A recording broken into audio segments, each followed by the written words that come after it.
The rain had been falling since morning. It wasn't heavy, just steady, like it had no plans of stopping. The streets of the small coastal town were quiet, the sound of waves in the distance mixing with the patter on the rooftops.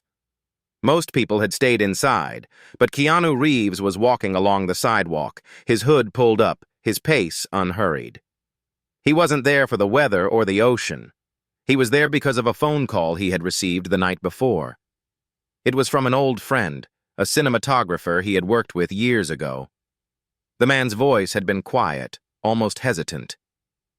"Keanu, she's in town. She's alone. She's not doing great." Keanu didn't need more explanation. The she was Ana de Armas. They had worked together before, shared laughs on set, and even after the cameras stopped rolling, there had been a quiet understanding between them, the kind that didn't need constant words. But lately, from what he had heard, Ana had been dealing with something heavy. She hadn't told the press. She hadn't told many friends. A project she had poured her heart into had collapsed, and the blame, unfair, cruel, had been pushed onto her. The voices of strangers online were louder than the truth. She had left the city to escape it. Keanu didn't announce he was coming. He didn't text her. He simply bought a ticket, landed quietly, and walked the 3 streets from the station to the small inn where she was staying. When he saw her, she was outside the inn, her hair damp from the mist, holding a small bag of groceries. She was wearing an oversized sweater and no makeup. Her eyes looked tired, like they hadn't rested in days. "Ana," he said softly. She turned, startled, and for a moment didn't say anything. Her lips parted slightly, then she shook her head. "Keanu, what are you doing here?" "Just thought I'd visit," he replied with a small smile. "You look like you could use some company." She looked away quickly, pretending to adjust the bag in her arms. "I'm fine," she said, but her voice cracked on the last word. He stepped closer, not pushing, just being there. "Walk with me?" They didn't go far, just down to the pier. The wooden planks were slick from the rain, the sea stretching endlessly ahead. For a while, neither spoke. Keanu let the silence sit between them, giving her space. Finally, she sighed. "Everyone thinks they know me. They think they know what happened. But they don't. And I'm so tired of trying to explain." Keanu's voice was low, steady. "You don't have to explain to me." That was when she looked at him, and he could see the fight in her eyes, the fight to hold back tears. She turned away quickly, but he caught the quiet tremble of her shoulders. Without saying a word, he slipped off his jacket and draped it over her. She didn't resist. "You don't have to be strong all the time," he added quietly. "You're allowed to feel hurt. You're allowed to be human." They stood there until the rain softened to a mist. Then, without asking, he took the grocery bag from her and walked her back to the inn. Inside, he helped her put the groceries away. It was nothing grand. Bread, eggs, tea. But he noticed the way she moved, slow and distracted, like she was carrying more than just her own weight. Over tea, they talked about anything but her situation. Old films, travel stories, little jokes about things they'd seen on set. She laughed once, a small, reluctant laugh, but it was real. And Keanu held on to that sound. He didn't come to give advice.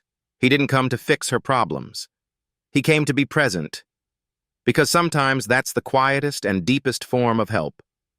And he wasn't going to leave until she felt, even a little, like herself again. But as the evening light dimmed and the rain began again, he realized something. This wasn't going to be a one-day visit.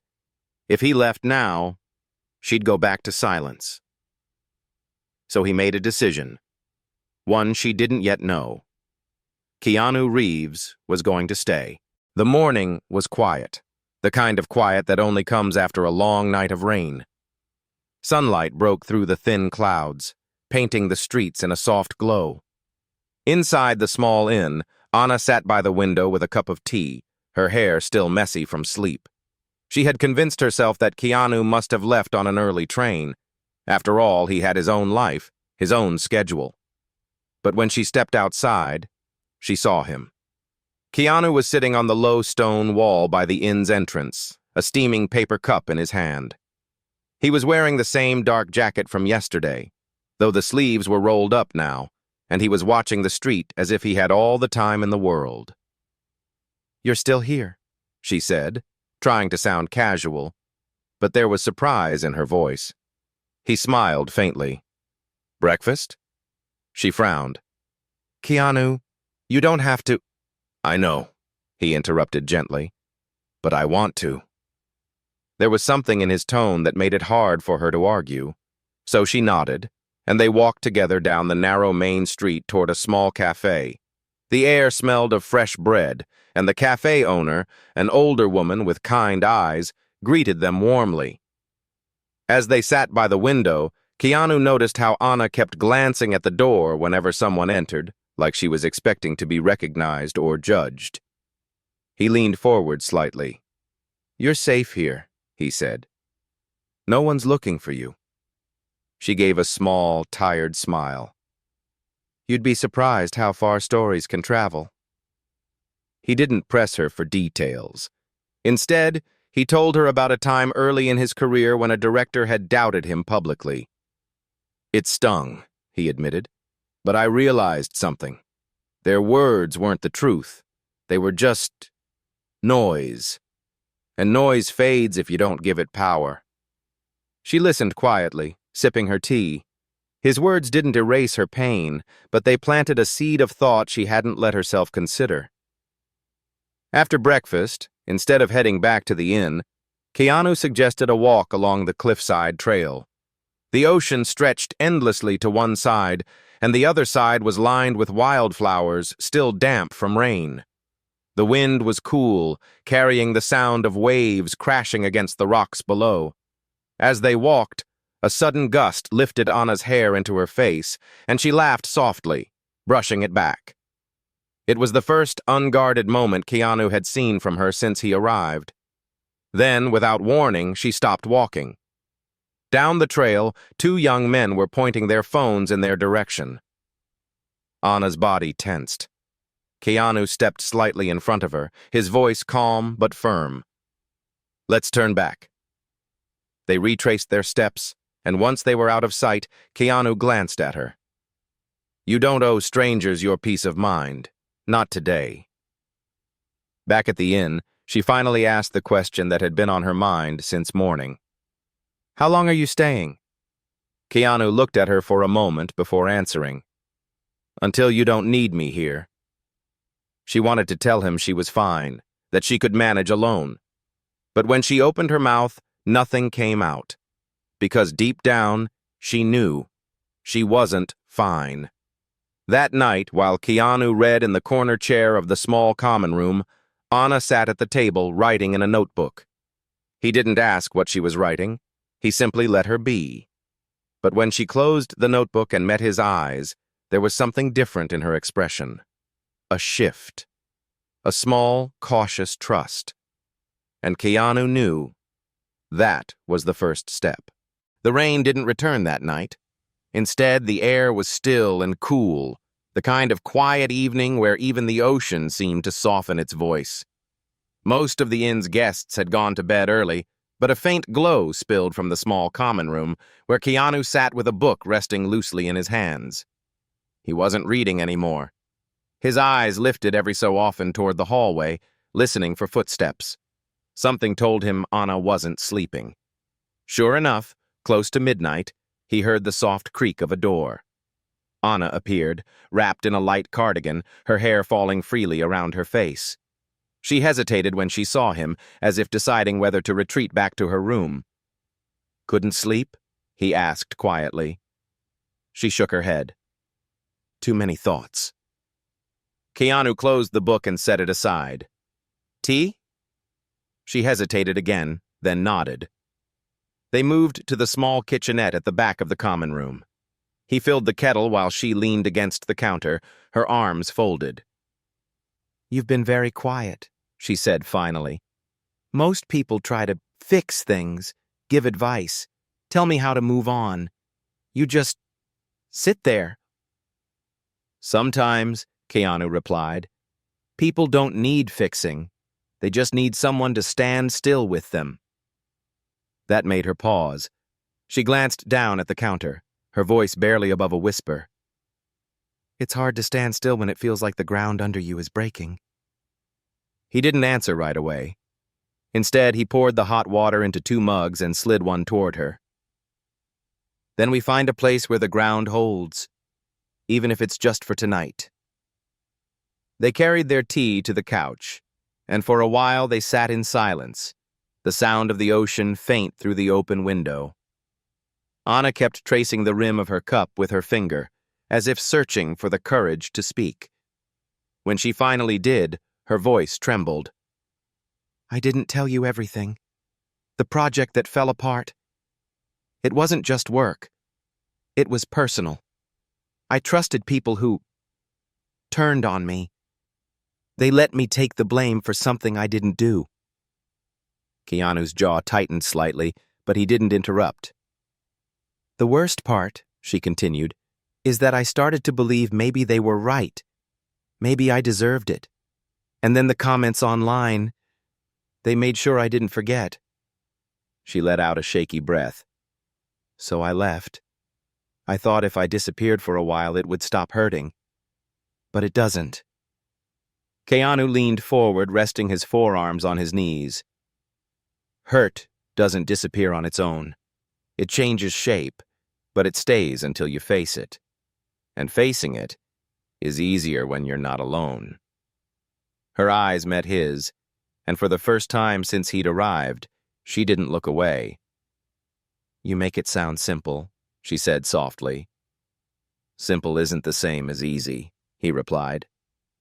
They talked until the tea went cold. Not about the scandal, not about the people who had hurt her, but about the small things.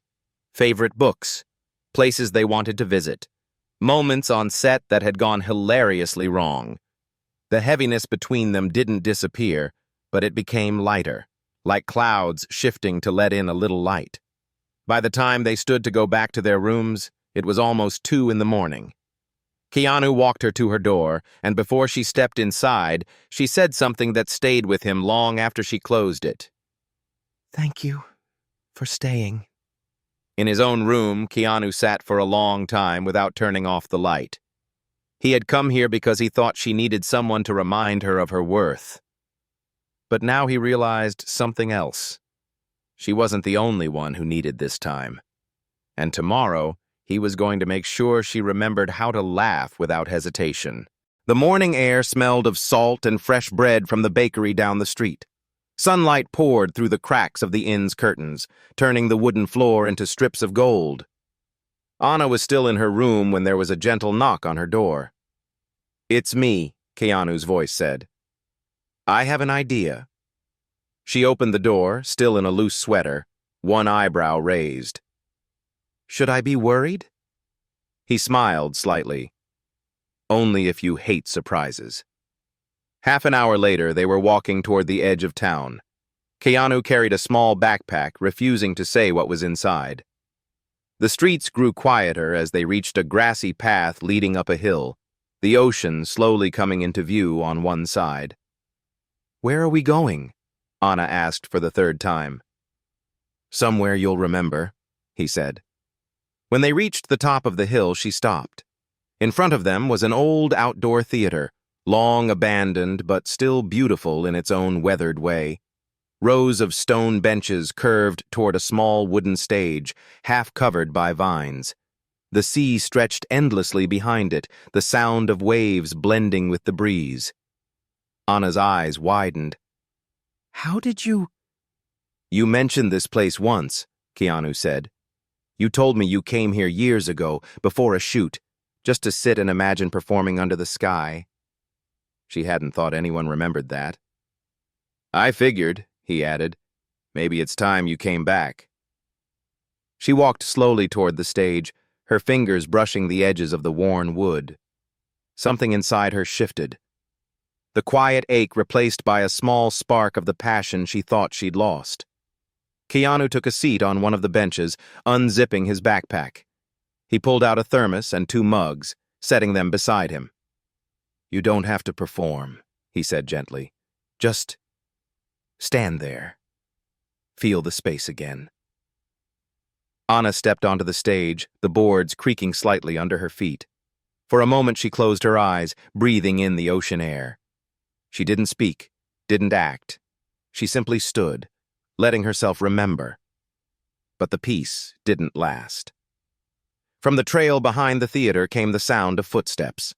When she opened her eyes, she saw 2 women with cameras, whispering and glancing her way. Anna froze, her chest tightening. Keanu rose immediately, walking toward the women with a calm but steady presence. "She's here for some quiet," he said firmly. "Please respect that." They hesitated, then slowly turned away, disappearing down the path.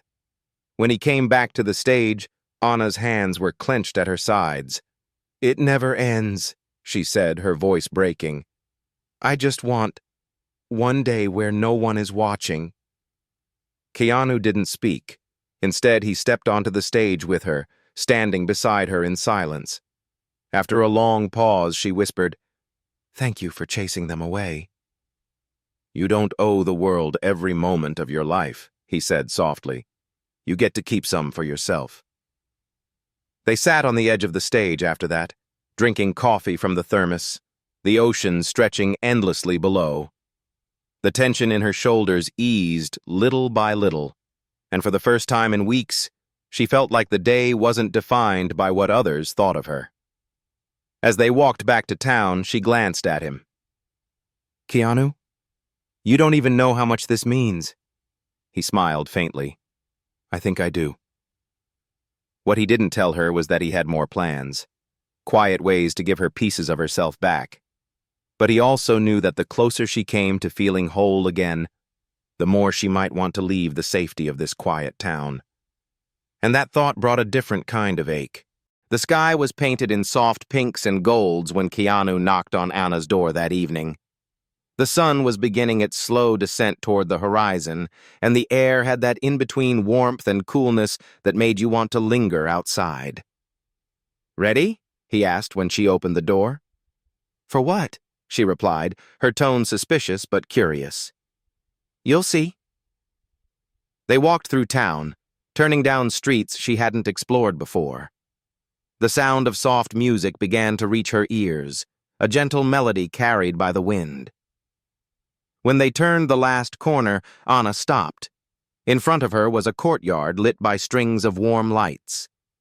A small group of musicians played quietly in one corner, their notes floating in the evening air. A handful of townspeople sat at simple wooden tables, sipping wine or coffee, chatting in low voices.